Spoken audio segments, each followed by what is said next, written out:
ঠিক আজকের এই দিনটায় অর্থাৎ ৫ই আগস্ট ৩৬ জুলাই, তবে সালটা ছিল ২৪।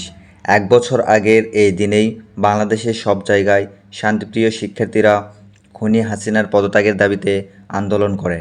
এক দফা এক দাবি ছিল হাসিনার পদত্যাগ। আমাদের নওগাঁ জেলার স্টুডেন্টরা এবং সাধারণ জনগণও এতে স্বতঃস্ফূর্তভাবে অংশগ্রহণ করে। মুক্তির মোড় এলাকায় জনস্রোত বইতে থাকে।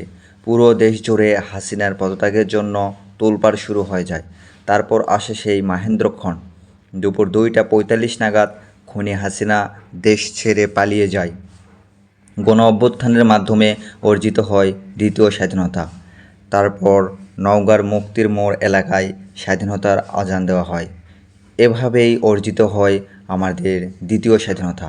শুনছিলেন নিউজ ডেস্ক, ডেইলি জনতা। প্রতিবেদক শাহিদ হোসেন।